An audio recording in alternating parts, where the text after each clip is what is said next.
नमस्कार मित्रांनो, अमिताभ बच्चन यांना मराठीमध्ये एक पोस्ट करणं खूप भारी पडलं आहे. त्यांना माफीही मागावी लागली आहे. काय आहे ते प्रकरण जाणून घेऊया. तर मित्रांनो, सोशल मीडियावर त्यांचे खूप सारे चाहते आहेत, पण सध्या त्यांनी एक पोस्ट केली आहे जी तुफान व्हायरल होत आहे. त्यांनी ट्विटरवर लालबागच्या राजाचा एक फोटो शेअर करत गणपती बाप्पा मोरया लालबागचा राजा असं लिहिलं. त्यानंतरनं नेटकऱ्यांनी त्यांची चूक पकडली. लालबागचा राजा असं मराठीत लिहिण्यात चूक झाल्यानंतरनं बिग बींनी परत एक पोस्ट लिहिली आणि त्यात त्या माफीही मागितली.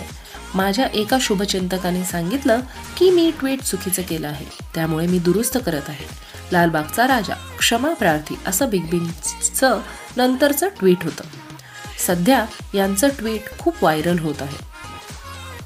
तर मित्रांनो, आता ऑलरेडी खूप जणांनी हे पाहिलं आहे, त्यामुळे त्यांचं ट्रोलिंग खूप होत आहे. खूप जण खूप सारे कमेंट्स करत आहेत. एक जण लिहिलं की इतक्या वर्षापासून तुम्ही महाराष्ट्रात राहत आहे, तरी पण तुम्हाला मराठी येत नाही, खेदजनक. आणखीन एक नेटकरी कमेंट करत म्हणाला, तुम्ही हे गुगल ट्रान्सलेटमधून केलं आहे, ते चुकीचं ट्रान्सलेट झालं आहे. दुसरा नेटकरी म्हणाला की मराठी भाषा कठीण नाही आहे, फक्त मनापासून शिकता आली पाहिजे.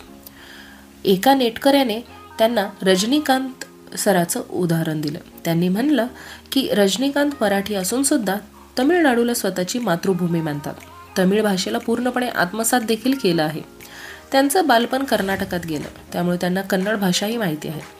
रजनीकांत सरांना मराठी, हिंदी, इंग्रजी, तमिळ, तेलुगू या भाषांमध्ये आरामात बोलतात. तुम्हाला मात्र महाराष्ट्राने इतकं मोठं केलं, पण तरीही तुम्हाला मराठी नीट बोलता येत नाही, याचं आम्हाला खूप वाईट वाटतं. तर मित्रांनो, बिग बींच्या या पोस्टमुळे सध्या खूप खळबळ माजली आहे, खास करून मराठी लोकांमध्ये. कारण ज्या महाराष्ट्राने त्यांना इतकं मोठं केलं आणि त्या महाराष्ट्रामध्ये राहूनसुद्धा त्यांनी इतकं वर्ष राहूनसुद्धा त्यांना मराठी नीट बोलता येत नाही, लिहिता येत नाही, हे खूप खेदजनक आहे. तर मित्रांनो, तुम्हाला काय वाटतं ते कमेंटमध्ये लिहा. Thank you so much for watching my video.